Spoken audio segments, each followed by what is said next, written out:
Salut les gourmands et bienvenue sur Plaisir et Diète dans la même assiette. Aujourd'hui, comme vous pouvez l'entendre dans ma voix, je viens de me réveiller. En effet, c'est parce que je vais vous filmer une vidéo que je fais dès le matin car c'est un petit déjeuner. Alors, ce petit déjeuner, je le fais pas très souvent parce que c'est assez faible en calories, mais comme je suis gourmand, ça m'arrive de le faire. C'est mon pudding low carb. En effet, pour 500 grammes, c'est seulement 150 calories. Et ici, ce que j'ai fait, c'est que j'ai décidé de faire 4 fois le pudding. Pourquoi? Parce que je veux tester la capacité de mon estomac. Et c'est pour ça que j'ai fait un pudding de 2 kg que voici.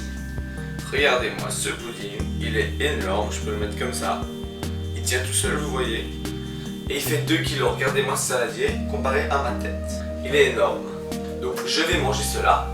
Et mon objectif dans cette série de vidéos que je vais lancer, c'est de faire des petits déjeuners assez grands en quantité et de chaque fois augmenter la quantité, histoire de faire une série dans laquelle j'augmente la capacité de mon estomac et que vous suiviez ce processus. Ici c'est 2 kg. Ici je vais mettre un petit peu de garniture sur le dessus, mais plus tard je pourrai en mettre de plus en plus ou bien augmenter encore les portions, faire 2,5 litres, 3 litres, etc. Je sais que ce n'est pas le maximum, il y a des gens qui mangent plus. Par exemple, j'ai 2 potes qui sont aussi youtubeurs, donc si vous comprenez l'anglais, je vous invite à aller voir leur chaîne YouTube parce qu'elle est vraiment très intéressante et ils ont une capacité d'estomac énorme. C'est Darko et Iliane. Je vous mettrai leur chaîne en description. Bon, sans plus attendre, passons à la dégustation parce que moi j'ai faim. Let's go! Voilà, on va faire un petit physique update avant et après, histoire que vous voyez encore une fois la taille de mon estomac avant et après. Allez, regardez-moi ça. Donc,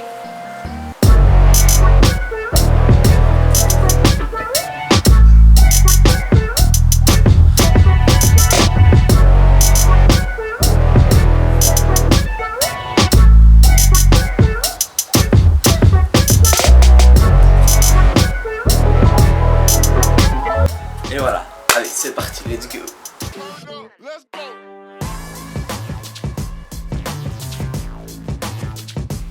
First bite, première bouchée.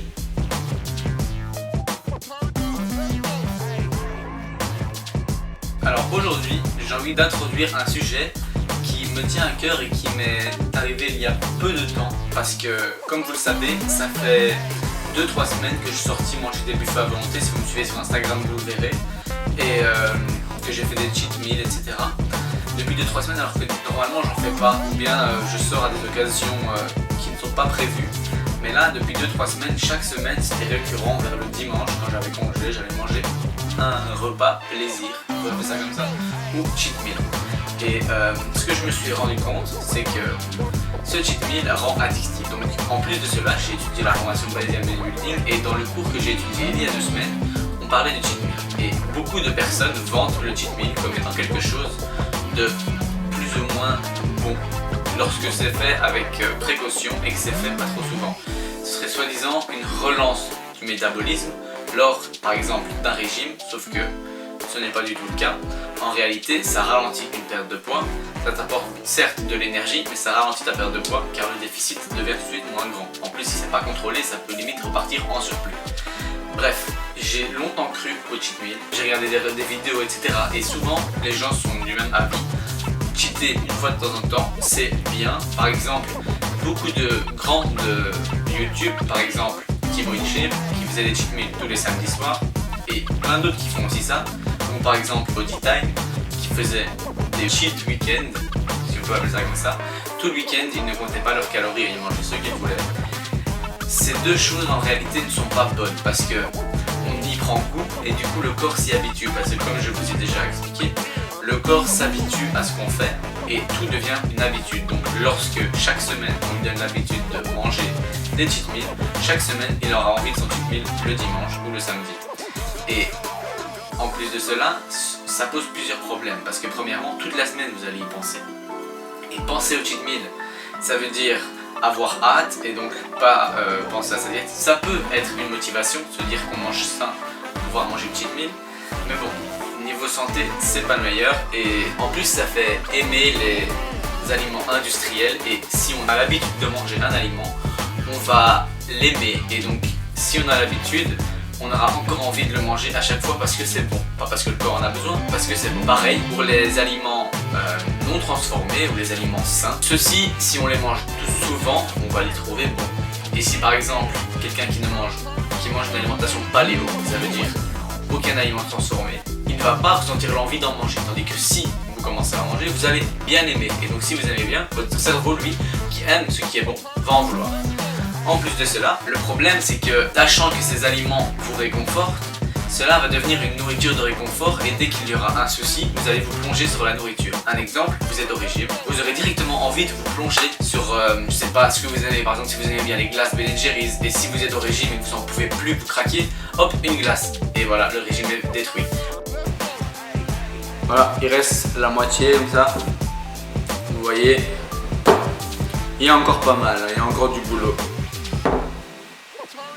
Allez, je m'y remets. Pareil, vous rentrez du travail, vous êtes fatigué, vous en avez marre, vous avez une dure journée, qu'est-ce que vous faites?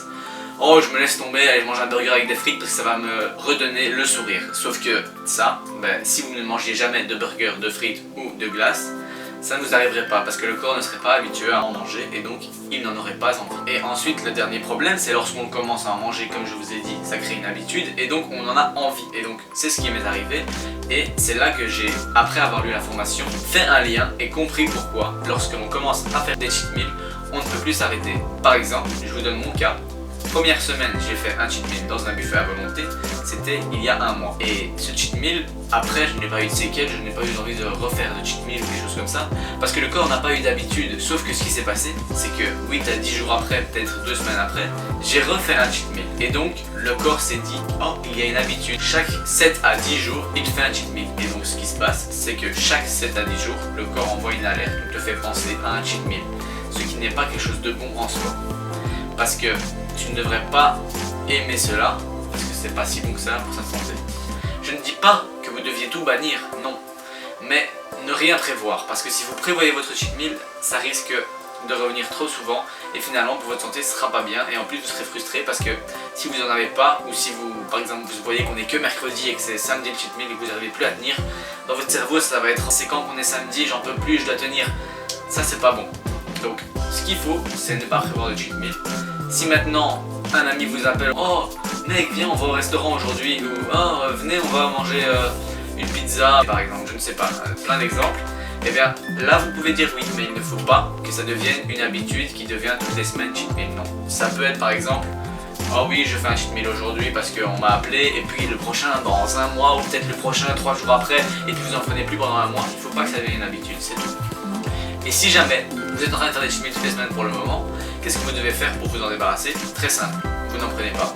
Une semaine, la semaine d'après vous en voulez un, et bien vous n'en prenez pas. 2 semaines, la semaine après vous en avez encore envie, oh, vous en prenez pas. Et donc 2-3 semaines après, votre corps va même plus se rappeler que vous aviez besoin de cheat meal, parce qu'il n'en aura plus l'habitude, et donc vous en aurez plus envie. Allez, c'est tout pour moi, je vous laisse kiffer le reste de la vidéo.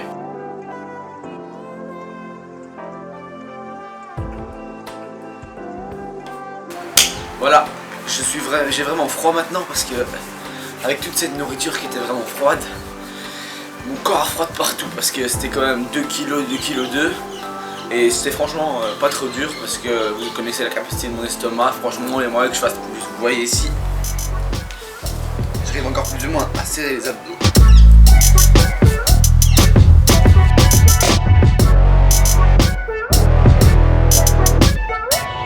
Par contre rentrer le ventre, je sais pas si ça va le faire. C'est mon maximum, j'arrive pas à rentrer le ventre plus que ça.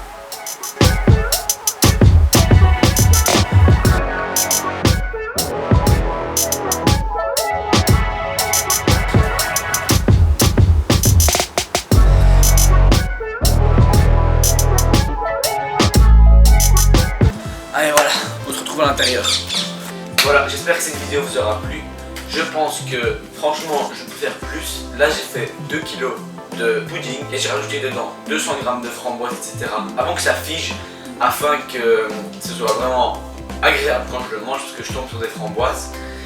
Franchement je peux encore manger facilement 500 g. La prochaine fois je mettrai des toppings, donc je mettrai à mon avis du fromage blanc, des fruits, peut-être encore quelques biscuits dessus, tels que des Oreos, etc.